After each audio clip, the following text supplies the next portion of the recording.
To, assalamu alaikum yan uwa masu tarin albarka.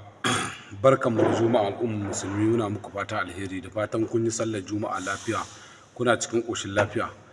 Masha Allah. To, liman mun ji abubuwan da suke kare kai na yanzu suna zuwa suna zawa mutane masu maganganu akan cewa sojoji sun rike mulki kaza kaza bisa aiki, kuma na saurari magana akan tsahin baristoti kan jakadodi a shirin tsaka mai wuya.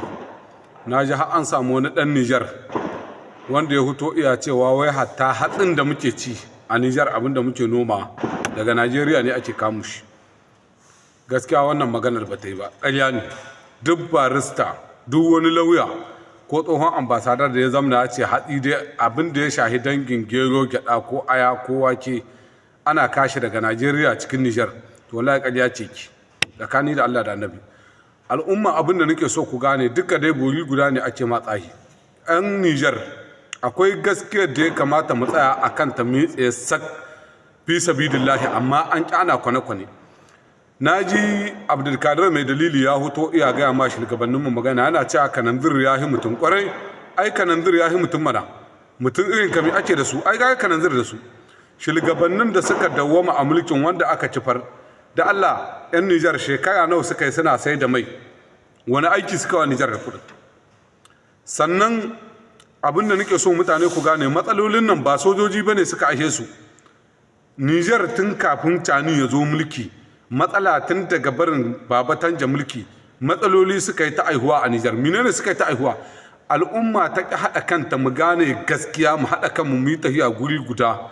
Kowa ya barranta a gaban idon kudan isu da ya hau mulki, babu dokar da bai wa karan tsaye ba kak, ba wanda ya huto ce uffan, aka karya inda ba gaba, duka aka yi abin da ake so. Yau babu dan Nijar ɗaya tak da zai huto ce yau ma'adanin Nijar ya mushi amfani, babu shi a mulkin 'yan tarayya, babu. Ku yi tunani, ministan mai ya ɗauka bai ɗan shi, shin ɗan shi ministan mai ne ko kuwa ya aikin mai? Yanzu mu mun yarda, ai ta aka yi banmu da injiniyoyin da za su haƙo iranian mai. Da Allah daga hawan Muhammadu Isu shekara 10, jiha nawa gare mu a cikin Nijar? Jiha 8 cif. A kowace jiha a hudda sai rai, a ɗauko yaro 5, a zo a zamna a yi kiyasi wace ƙasa ce ta cancanta ta hi horarwa, ta hi haƙal ma'adanai, ta ƙware akan wani abun a tura su. Wallahi kafin shekarar nan 10 su gama mulki, wallahi shekara 5 da ikon Allah suna yin digiri su komo su zo su amfani ƙasa. Amma 'yan Nijar mun rihe idanmu, ina ne hankalinmu yake, ina ne tunaninmu yake? Matsala ku gane, ba mulkin sojoji ba ne matsala. Kafin sojoji ma sun tarro matsala, amma sai dai kuskuren sojoji guda ɗaya. Akwai dokoki da abubuwan da ya kamata su birgediya su shahe su, wanda ba su shahe su ba. Akwai abin da yake shigewa 'yan Nijar cikin gizau. Faɗin gani suke ana hutawa, ana alƙawula a hudu doka a baki, amma kuma abin baya aiki. Shi ne yanzu 'yan Nijar da 'yan uwana wanda muke kare kai na da su a TikTok da ina ne suke turo sako, su abin ba su gane ba. Ba ku gane ba shine al'umma, abin da nake so ku gane shine, shi sau in ya shiga haƙo sai mahalban gaske. Duk mahalbin da yake shiga daji ya san sarƙaƙiya ba sare ta bajanta, saboda ita tana naɗe icce ne gaba ɗaya, amma an ka zo gindinta bai kai tsintsiyar hannunka ba, amma an ka sare ta duka ta naɗe o icce babba. Ku gane abin da nake nufi, matsalolin ba sojoji bane suka aiwar da su. 'Yan Nijar mu ne yau muka bar kanmu kara zube, yau mu ne bamu san mutuncin kanmu ba, mu ne muka yi zaman da muka yi lalacewa da yau bamu san ba inda muka dosa. Ku da kuke kukan bazum, yau duk wanda kaga, yau duk uwar da ɗan ta mutu a Sahara, Algeria, Libya, Chad, Sudan, yau da sharrin su bazum ya mutu, da sharrin 'yan tarayya aka kashe shi. Yau duk wanda ya zo bulaguro ƙasar Larabawa ko ƙasar Tura aka ci mutuncin shi, yau da sharrin su bazum aka ci mutuncin shi. Ku gane dukiyar ina suka kai ta, mi suka ba ƙasa, mi suka anwanan mu.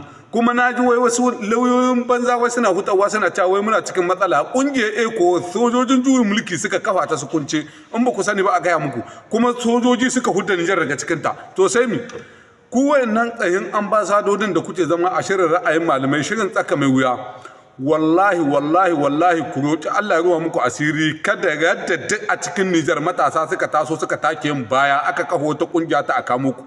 Wallahi na ma talakawa alƙawalin sai na sa kuna neman ruwan da za ku sha, wallahi sai kun mutu ta ishi ruwa. wallahi sai kun mutu kuna neman ruwa ko iska shaka. Na rantse da Allah tunda ba ku da mutunci. Tun duk wata kungiya da kaji wata kungiyar tirlela faji kungiyar kaniya duk yan iska ne mi suka wa mutane lokacin da su Muhammadu Isu suke kan mulki suke iskanci suna bata dukiyar kasar kuna ina mi kun katsina na ba kuna ganin su ba suke ake ba ku kuɗi kuna kyale yanzu ku huto kuna iskanci da mutane kuna ta wai Niger za ta shiga matsala an ta huta daga kungiyar ECOWAS sai mi kasa nawa ce bata cikin kungiyar ECOWAS me ya same ta ƙasa nawa ce bata cikin kungiyar ECOWAS kuma American da kuke magana wai ita Amurka a duniya ita kadai ce kasar da in bata yarda da ƙasa ba za ta rayu ba ko sai kaka me kuce nihi to ku wa'annan namu na Niger wallahi wannan tsahin lauyoyin da ambasadodi da kuce zamnawa shirin ra'ayin malamai da tsaka mai wuya na rantse da Allah ku kuka da kanku ranar da duk wallahi za mu kafa kungiya baina cikin Niger na rantse da Allah tunda dai ba kishin kasa ba kuce lokacin da aka ci mutuncin mu a sanadiyar ku muka watse muka bar kasar ba su tsina ma namu mu komi ba har yau muna cikin haulin haula'i